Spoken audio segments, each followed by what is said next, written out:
ಚೈತ್ರ ಎಂಬ ಒಂದು ಹುಡುಗಿ ಮನೆಯಲ್ಲಿ ತನ್ನ ತಂದೆಗೆ, ಅಪ್ಪ, ನನ್ನ ಫ್ರೆಂಡ್ಸ್ ಮನೆಗಳೆಲ್ಲ ಒಂದು ನಾಯಿಮರಿ ಇದೆ, ನನಗೂ ಒಂದು ನಾಯಿಮರಿ ತಂದುಕೊಡು ಎಂದು ತುಂಬ ಹಠ ಮಾಡ್ತಿದ್ಳು. ಆ ತಂದೆಗೆ ಈಕೆ ಒಬ್ಬಳೇ ಮಗಳು, ಹಾಗಾಗಿ ಅವರು ಅವಳ ಎಲ್ಲ ಆಸೆ ಆಕಾಂಕ್ಷೆಗಳನ್ನು ಈಡೇರಿಸುವುದಕ್ಕೆ ಯೋಚನೆ ಮಾಡುತ್ತಿರಲಿಲ್ಲ. ಆಗ ಅವರು ಅವಳಿಗೆ ಸಮಾಧಾನ ಮಾಡುತ್ತಾ, ಸರಿ, ನಿನಗೆ ನಾಯಿಮರಿ ತಾನೇ ಬೇಕು, ನಾನು ನಿನಗೆ ಈ ಸಲ ನಿನ್ನ ಬರ್ತ್ಡೇಗೆ ಅದನ್ನು ಗಿಫ್ಟ್ ಆಗಿ ತಂದುಕೊಡುತ್ತೇನೆ ಎಂದು ಹೇಳಿದರು.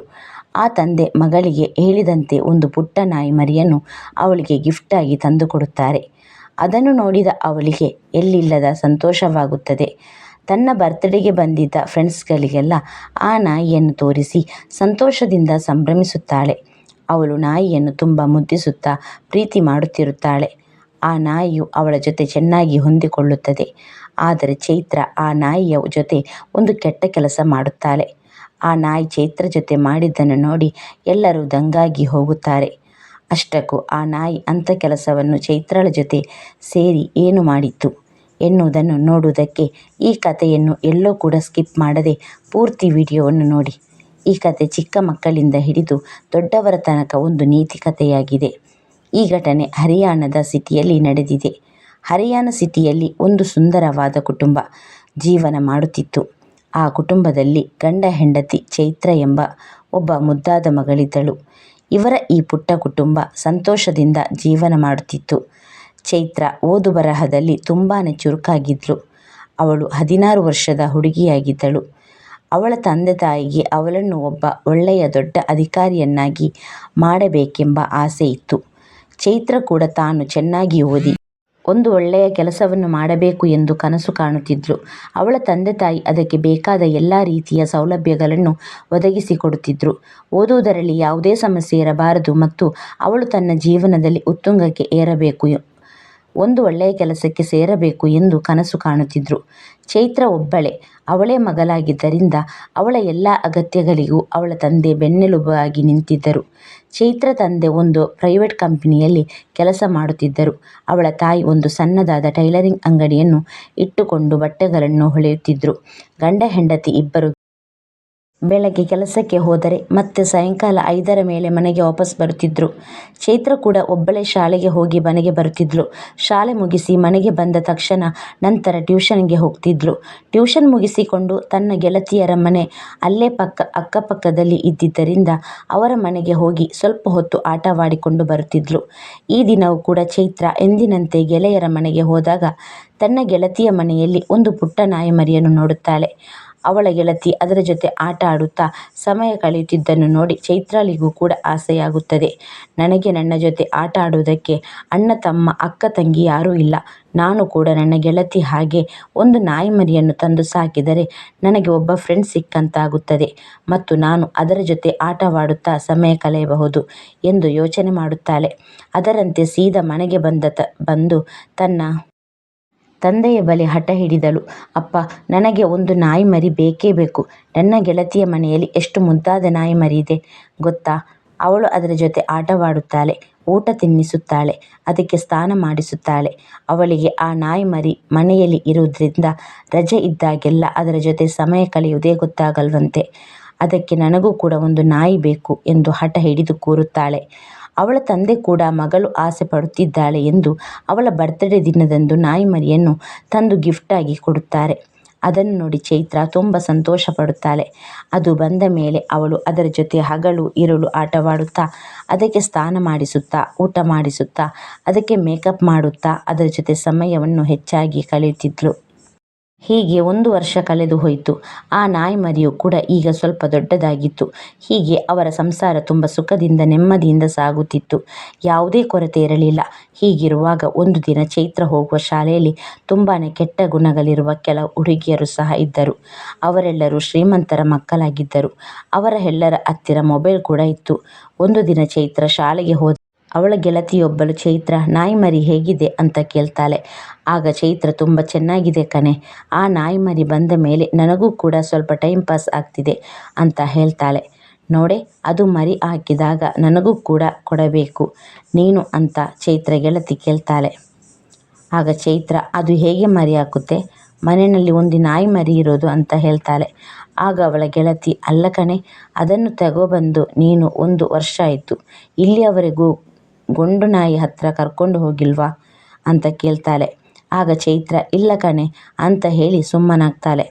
ಆಗ ಅವಳ ಗೆಳತಿ, ಚೈತ್ರ, ನೀನು ಆ ಥರದ ವಿಡಿಯೋಸ್ ನೋಡೋದಿಲ್ವಾ ಅಂತ ಕೇಳ್ತಾಳೆ. ಆದರೆ ಚೈತ್ರಗೆ ಅದು ಅರ್ಥವಾಗುವುದಿಲ್ಲ. ಅವಳ ಗೆಳತಿ ಹೇಳಿದ್ದು ಕೂಡ ಕೆಟ್ಟ ವಿಡಿಯೋಗಳ ಬಗ್ಗೆ. ಅಲ್ಲದೆ ಆ ಹುಡುಗಿ ಹುಡುಗರ ಜೊತೆ ಸಲಿಗೆಯಿಂದ ಮಾತನಾಡುವವಳು, ಅವರ ಜೊತೆ ಕೆಟ್ಟ ವರ್ತನೆಯಲ್ಲಿ ನಡೆದುಕೊಳ್ಳುವುದು ಮಾಡುತ್ತಿದ್ಲು.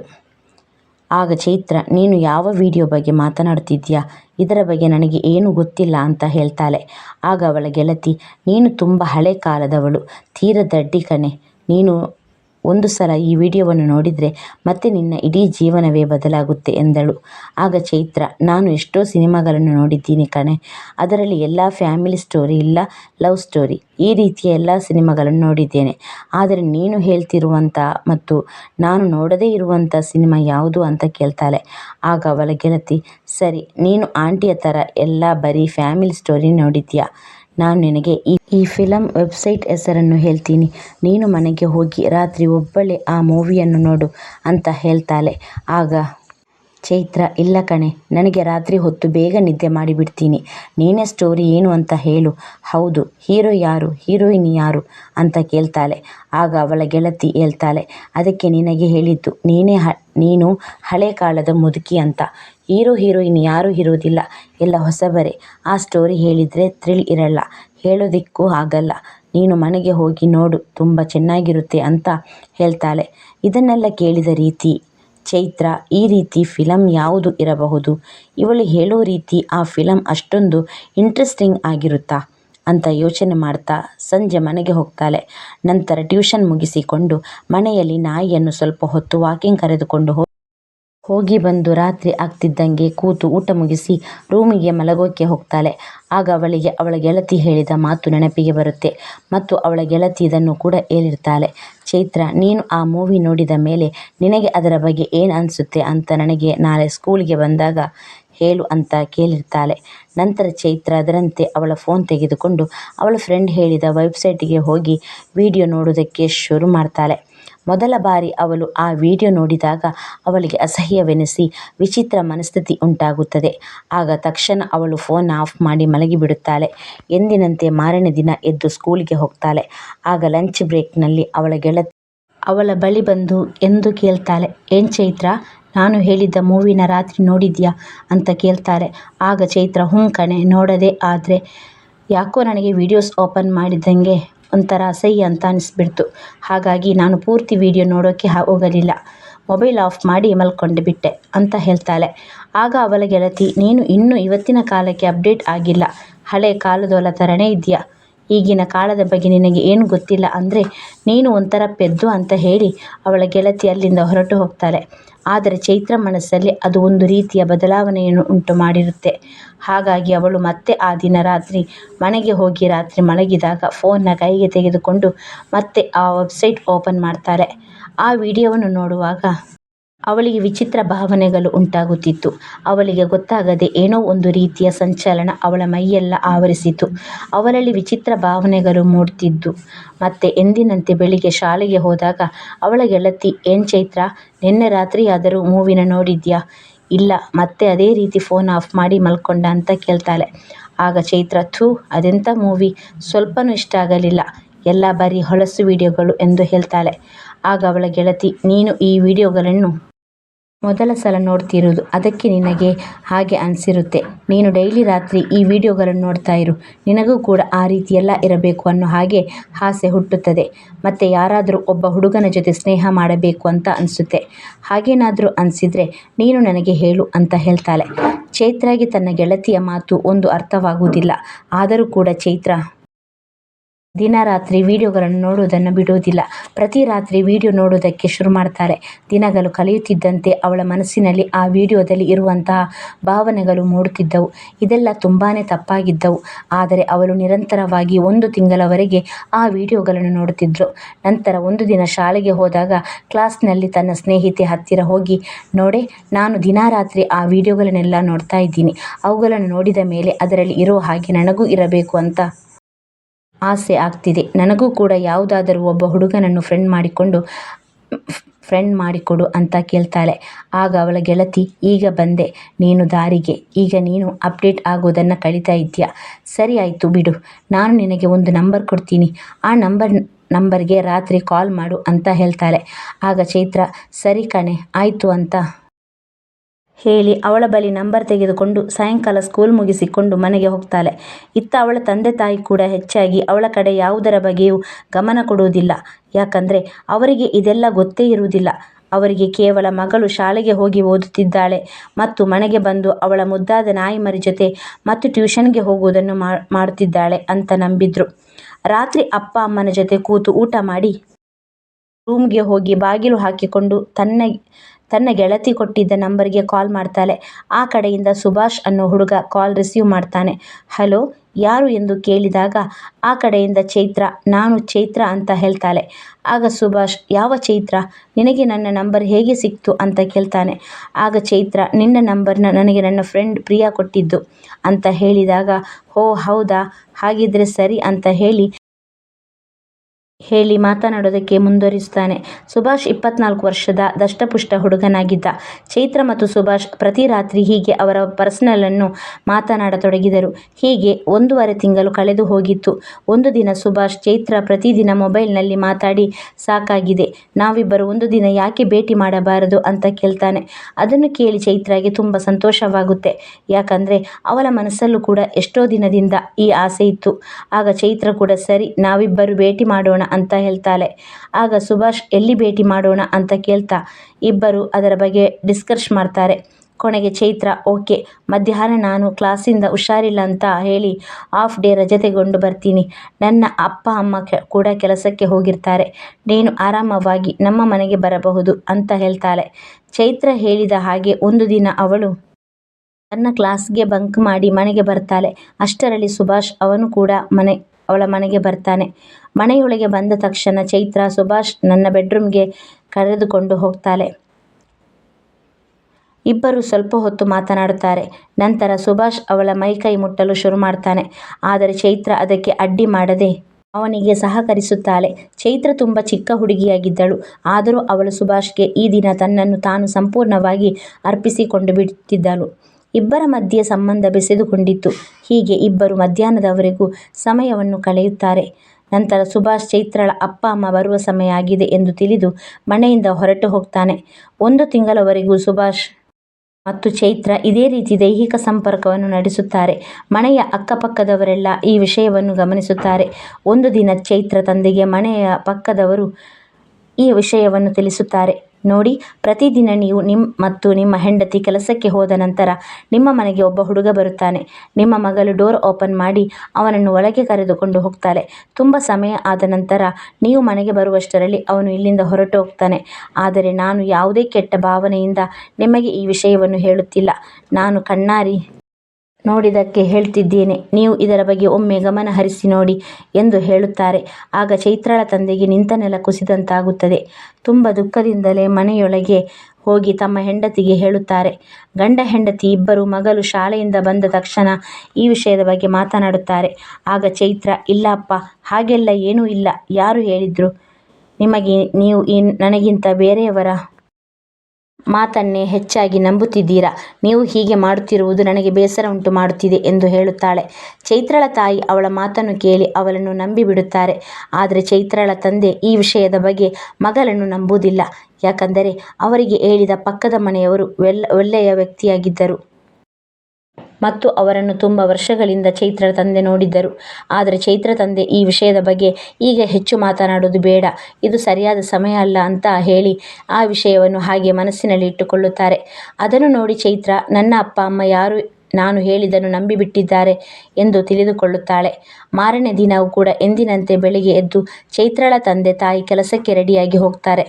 ಆದರೆ ಅವರಿಬ್ಬರು ಕೆಲಸಕ್ಕೆ ಹೋಗುವುದಿಲ್ಲ.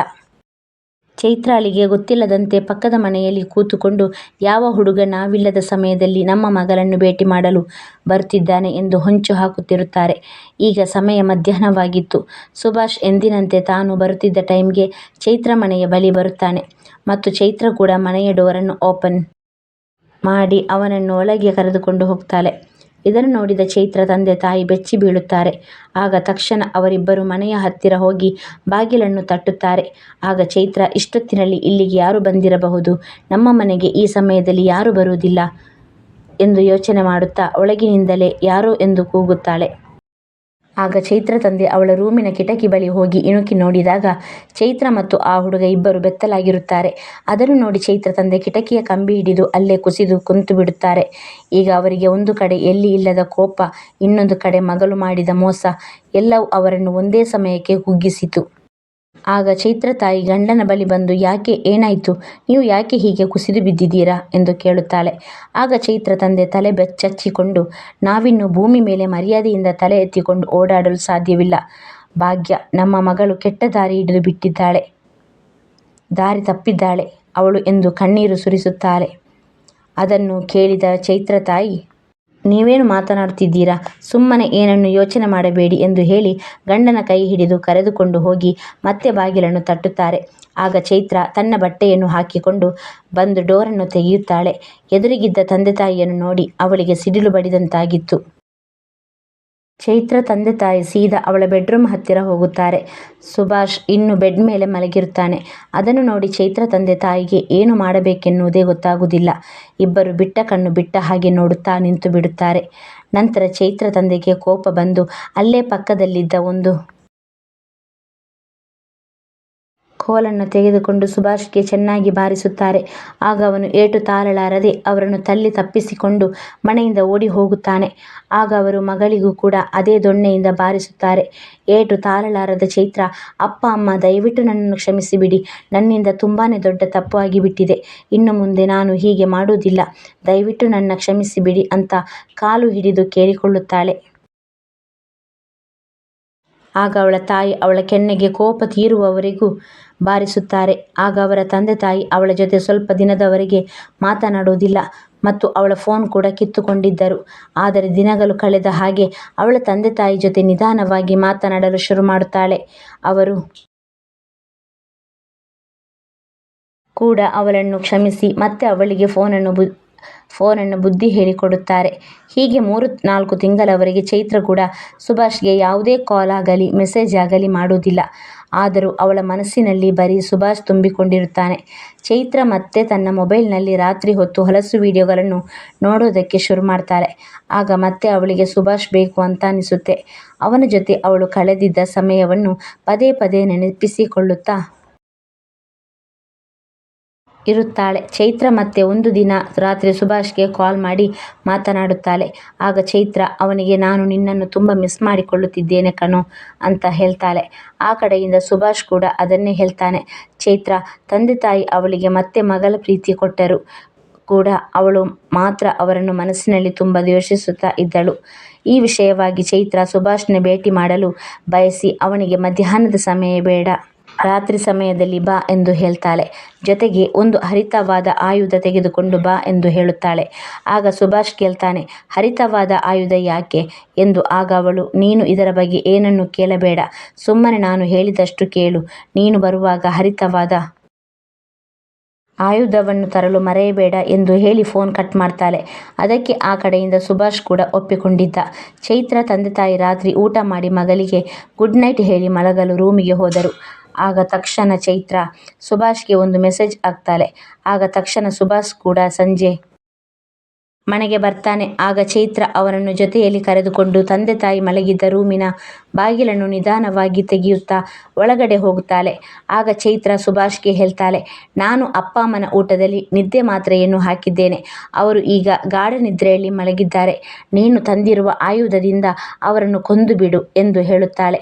ತನ್ನ ಕೆಟ್ಟ ಕೆಲಸಕ್ಕೆ ತಂದೆ ತಾಯಿ ಅಡ್ಡಿಯಾಗಿದ್ದಾರೆ ಎನ್ನುವ ಕಾರಣಕ್ಕೆ ಹೆತ್ತ ಮಗಳು ಜೀವ ಕೊಟ್ಟವರ ಜೀವವನ್ನು ತೆಗೆಯಲು ಎಲ್ಲ ಸಿದ್ಧತೆಯನ್ನು ಮಾಡಿಕೊಂಡಿದ್ದಳು. ಆದರೆ ಅವಳ ತಂದೆ ತಾಯಿಗೆ ಇದರ ಅರಿವು ಇರಲಿಲ್ಲ. ಆಗ ಸುಭಾಷ್ ಹರಿತವಾದ ಚಾಕುವನ್ನು ತೆಗೆದುಕೊಂಡು ಹೋಗಿ ಚೈತ್ರಳ ತಂದೆ ತಾಯಿಗೆ 10 ಬಾರಿ ಚುಚ್ಚಿ ಅವರ ಪ್ರಾಣವನ್ನು ತೆಗೆದು ಬಿಡುತ್ತಾನೆ. ಚೈತ್ರ ಕಣ್ಣ ಮುಂದೆ ಅವಳ ತಂದೆ ತಾಯಿ ಮಂಚದ ಮೇಲೆ ಜೀವ ಬಿಡುತ್ತಾರೆ. ಸುಭಾಷ್ ಇದೆಲ್ಲ ಮುಗಿದ ಮೇಲೆ ತನ್ನ ಮನೆಗೆ ಹೊರಟು ಹೋಗುತ್ತಾನೆ. ಈ ಕಡೆ ಚೈತ್ರ ಕೂಡ ತಂದೆ ತಾಯಿಯ ಕೊಂದು ಸ್ವಲ್ಪವೂ ಕರುಣೆ ಇಲ್ಲದೆ ಏನು ಗೊತ್ತಿಲ್ಲದವಳಂತೆ ಹೋಗಿ ಮಲಗಿಕೊಂಡಳು.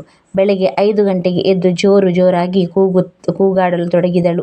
ಅಪ್ಪ ಅಮ್ಮ ಏನಾಯಿತು ನಿಮಗೆ? ಅಯ್ಯೋ ನಮ್ಮ ಮನೆಯಲ್ಲಿ ಇದೇನಾಗಿದೆ ಅಪ್ಪ ಅಮ್ಮ ಎಂದು ಅಳುತ್ತಾ ಕೂಗುತ್ತಿದ್ದಳು. ಆಗ ಅಕ್ಕಪಕ್ಕದ ಮನೆಯವರೆಲ್ಲರೂ ಓಡಿ ಬಂದು ನೋಡಿದಾಗ ಚೈತ್ರ ತಂದೆ ತಾಯಿ ಮಂಚದ ಮೇಲೆ ಹೆಣವಾಗಿ ಬಿದ್ದಿದ್ದರು. ಆಗ ಅವರು ಚೈತ್ರ ಬಳಿ ಇದು ಹೇಗಾಯಿತು ಎಂದು ಕೇಳಿದಾಗ, ನಮ್ಮ ಮನೆಯಲ್ಲಿ ರಾತ್ರಿ ಕಳ್ಳರು ಬಂದಿದ್ದರು. ನಮ್ಮ ಮನೆಯಲ್ಲಿರುವ ಬೆಳ್ಳಿ, ಬಂಗಾರ, ದುಡ್ಡು ಎಲ್ಲವನ್ನು ತೆಗೆದುಕೊಂಡು ಹೋಗಿದ್ದಾರೆ. ನಾನು ಪಕ್ಕದ ರೂಮಿನಲ್ಲಿ ಬಾಗಿಲು ಹಾಕಿಕೊಂಡು ಕೂತಿದ್ದೆ. ಹಾಗಾಗಿ ಅವರು ನನ್ನ ನೋಡಲಿಲ್ಲ ಮತ್ತು ನನಗೆ ಏನು ಮಾಡಲಿಲ್ಲ ಎಂದು ಹೇಳುತ್ತಾಳೆ. ಆದರೆ ಅಕ್ಕಪಕ್ಕದವರಿಗೆ ಚೈತ್ರಳ ಮಾತಿನ ಮೇಲೆ ನಂಬಿಕೆ ಬರುವುದಿಲ್ಲ. ಯಾಕಂದರೆ ಮನೆಯಲ್ಲಿದ್ದ ಬಾಗಿಲಿಗೆ ಲಾಕ್ ಇತ್ತು. ಮತ್ತೆ ಆ ಮನೆಗೆ ಇನ್ನೊಂದು ಬಾಗಿಲು ಕೂಡ ಇರಲಿಲ್ಲ. ಹಾಗೆ ಹೊರಗಡೆ ಗೇಟ್ ಕೂಡ ಒಳಗಿನಿಂದ ಬೀಗ ಹಾಕಿತ್ತು. ಮತ್ತೆ ರಾತ್ರಿ ಯಾವುದೇ ಕೂಗು ಶಬ್ದಗಳು ಕೇಳಿ ಬರಲಿಲ್ಲ. ಹೀಗಿರುವಾಗ ಅದು ಹೇಗೆ ಕಳ್ಳರು ಮನೆಗೆ ಬಂದರು ಎಂದು ಎಲ್ಲರಿಗೂ ಅನುಮಾನ ಬರುತ್ತೆ. ಆಗ ಅವರಲ್ಲಿ ಒಬ್ಬರು ಪೊಲೀಸ್ ಸ್ಟೇಷನ್ಗೆ ಫೋನ್ ಮಾಡಿ ವಿಷಯ ತಿಳಿಸುತ್ತಾರೆ. ಪೊಲೀಸರು ಕೂಡ ತಕ್ಷಣ ಅಲ್ಲಿಗೆ ಬಂದು ಜಾಗವನ್ನೆಲ್ಲ ಪರಿಶೀಲನೆ ಮಾಡಿ ನೋಡಿ ಚೈತ್ರಳಲ್ಲಿ ಪ್ರಶ್ನೆ ಮಾಡಲು ಶುರುವಿಟ್ಟುಕೊಳ್ಳುತ್ತಾರೆ. ಆಗ ಚೈತ್ರ ಮತ್ತೆ ಅಕ್ಕಪಕ್ಕದವರಿಗೆ ಹೇಳಿದ ವಿಷಯವನ್ನು ಪೊಲೀಸರಿಗೆ ಹೇಳುತ್ತಾಳೆ. ಆದರೆ ಮನೆಯಲ್ಲಿರುವ ನಾಯಿ ಮರಿ ಚೈತ್ರಳ ಕಡೆ ನೋಡಿ ಜೋರಾಗಿ ಬೊಗಳುತ್ತಾ ಏನೋ ಹೇಳಲು ಪ್ರಯತ್ನಿಸುತ್ತಿತ್ತು. ಎಷ್ಟೇ ಆದರೂ ನಾಯಿಗೆ ಇರುವ ಇನ್ನೊಂದು ಹೆಸರು ನಿಯತ್ತು. ಆ ನಾಯಿ ಅನ್ನ ಹಾಕಿದ ಮನೆಯ ಯಜಮಾನನಿಗೆ ಆದ ಅನ್ಯಾಯಕ್ಕೆ ಇವಳೇ ಕೊಲೆಗಾರ್ತಿ ಎಂದು ಅವಳನ್ನು ನೋಡುತ್ತಾ ಜೋರಾಗಿ ಬೊಗಳುತ್ತಿತ್ತು. ಇದನ್ನು ಗಮನಿಸಿದ ಪೊಲೀಸರಿಗೆ ಚೈತ್ರಳ ಮೇಲೆ ಅನುಮಾನ ಬರುತ್ತದೆ. ಚೈತ್ರ ಹೇಳುವ ಕತೆ ಕೂಡ ವಿಚಿತ್ರವಾಗಿ ಕಾಣಿಸುತ್ತಿತ್ತು. ಹಾಗಾಗಿ ಪೊಲೀಸರು ಚೈತ್ರ ಕೈಯಲ್ಲಿ ಫೋನ್ ಇದ್ದದ್ದನ್ನು ಗಮನಿಸಿ ಅವಳ ಫೋನ್ ತೆಗೆದುಕೊಂಡು ಅದರಲ್ಲಿ ಫೋನ್ ಕಾಲ್ ಡೀಟೇಲ್ಸ್ ತೆಗೆಸುತ್ತಾರೆ. ಆಗ ಅವರಿಗೆ ಚೈತ್ರ ಸುಭಾಷ್ ಹುಡುಗನ ಜೊತೆ ಗಂಟೆಗಟ್ಟಲೆ ಮಾತನಾಡಿರುವುದು, ಸಾವಿರಾರು ಮೆಸೇಜ್ಗಳನ್ನು ಕಳಿಸಿರುವುದು ಕಂಡುಬರುತ್ತದೆ ಮತ್ತು ಸುಭಾಷ್ ಮೊಬೈಲ್ ಲೊಕೇಶನ್ ಚೆಕ್ ಮಾಡಿದಾಗ ಅವನ ಲೊಕೇಶನ್ ಕೂಡ ಚೈತ್ರ ಮನೆಯನ್ನೇ ತೋರಿಸುತ್ತದೆ. ಆಗ ಪೊಲೀಸರಿಗೆ ಎಲ್ಲ ವಿಷಯ ಗೊತ್ತಾಗಿ ಚೈತ್ರ ಮತ್ತು ಸುಭಾಷ್ನನ್ನು ಪೊಲೀಸ್ ಸ್ಟೇಷನ್ಗೆ ಕರೆದುಕೊಂಡು ಹೋಗಿ ವಿಚಾರಣೆ ಮಾಡುತ್ತಾರೆ.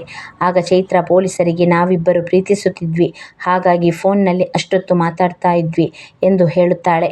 ಆ ಮಾತುಗಳನ್ನು ಕೇಳಿ ಪೊಲೀಸರು ಕೋಪಗೊಂಡು ಅವರಿಬ್ಬರಿಗೂ ಹೊಡೆದು ಬಡಿದು ವಿಚಾರಿಸುತ್ತಾರೆ. ಆಗ ಇಬ್ಬರು ಲಾಠಿ ಏಟು ತಾಳಲಾರದೆ ಸತ್ಯ ಬಾಯಿಬಿಡುತ್ತಾರೆ. ಆಗ ಚೈತ್ರ ಹೇಳಿದ ಕತೆ ಕೇಳಿ ಪೊಲೀಸರು ನಡುಗಿ ಹೋಗಿದ್ದರು. ಚೈತ್ರ ತನ್ನ ಪ್ರೇಮಿ ಜೊತೆ ಸೇರಿಕೊಂಡು ತನ್ನ ಅನೈತಿಕ ಸಂಬಂಧಕ್ಕೆ ಅಡ್ಡಿಯಾಗಿದ್ದಾರೆ ಎಂದು ಹೆತ್ತವರನ್ನು ಕೊಂದು ಹಾಕಿದ್ದಳು ಮತ್ತು ಈ ಕೇಸ್ನ ವಿಷಯವಾಗಿ ಕೋರ್ಟ್ನಲ್ಲಿ ಅವರನ್ನು ವಿಚಾರಿಸಿದಾಗ ಚೈತ್ರ ಮಾಡಿದ ಕೆಲಸ ಕೇಳಿ ಅಲ್ಲಿದ್ದವರೆಲ್ಲ ಇವರಿಬ್ಬರನ್ನು ಕೊಂದು ಹಾಕಬೇಕು ಎನ್ನುವ ರೀತಿ ವ್ಯಕ್ತಪಡಿಸುತ್ತಿದ್ದರು. ಈ ಸುದ್ದಿ ಸಾಮಾಜಿಕ ಜಾಲತಾಣಗಳಲ್ಲಿ ಹರಿದಾಡತೊಡಗಿತು. ಜನರು ಈ ಸುದ್ದಿಯನ್ನು ನೋಡಿ ಬೆಚ್ಚಿ ಬೀಳುತ್ತಾರೆ. ಕೆಲವರು 16 ವರ್ಷದ ಹುಡುಗಿ ಈ ರೀತಿ ಕೆಲಸ ಮಾಡಿದ್ದಾಳ ಎಂದು ಆಶ್ಚರ್ಯಪಡುವುದರ ಜೊತೆಗೆ ಪ್ರಪಂಚದಲ್ಲಿ ಯಾರನ್ನು ನಂಬುವುದು, ಯಾರನ್ನು ಬಿಡುವುದು ಎನ್ನುವ ರೀತಿ ಮಾತನಾಡಿಕೊಳ್ಳುತ್ತಿದ್ದರು. ಸ್ನೇಹಿತರೆ, ಈ ಕಥೆಯನ್ನು ಹೇಳುವ ಉದ್ದೇಶ ಯಾರ ಭಾವನೆಗೂ ಯಾರ ಮನಸ್ಸಿಗೂ ನೋಯಿಸುವುದಲ್ಲ, ಜಾಗರೂಕತೆ ಮೂಡಿಸಬೇಕು ಎಂಬುದನ್ನು ಈ ಕಥೆಯಲ್ಲಿ ಹೇಳಲಾಗಿದೆ. ಈಗಿನ ಕಾಲದಲ್ಲಿ ದೊಡ್ಡವರಿಂದ ಹಿಡಿದು ಚಿಕ್ಕವರು ಎಲ್ಲರೂ ಕೂಡ ಮೊಬೈಲ್ ಫೋನ್ ಬಳಸುತ್ತಾರೆ. ಆದರೆ ನಮ್ಮ ಮಕ್ಕಳು ಫೋನ್ನಲ್ಲಿ ಏನು ಮಾಡ್ತಾರೆ, ಯಾವ ಜಾಲತಾಣಗಳಲ್ಲಿ ತಮ್ಮ ಸಮಯ ಕಳೆಯುತ್ತಾರೆ ಎಂದು ನೋಡುವುದು ತುಂಬಾ ಮುಖ್ಯವಾಗಿರುತ್ತದೆ. ನಿಮ್ಮ ಮುಂದೆ ನಿಮ್ಮ ಮಕ್ಕಳು ಇಂತಹ ವಿಡಿಯೋಗಳನ್ನು ನೋಡದೇ ಇದ್ದರೂ ನಿಮ್ಮ ಹಿಂದೆ ಏನು ಮಾಡುತ್ತಿದ್ದಾರೆ ಮತ್ತು ಅವರು ಯಾವುದರಿಂದ ಏನು ಕಲಿಯುತ್ತಿದ್ದಾರೆ ಮತ್ತು ಮುಖ್ಯವಾಗಿ ಎಂಥವರ ಗೆಳೆತನ ಮಾಡಿದ್ದಾರೆ ಎಂದು ಗಮನಿಸುವುದು ತುಂಬಾ ಮುಖ್ಯವಾದ ವಿಷಯ.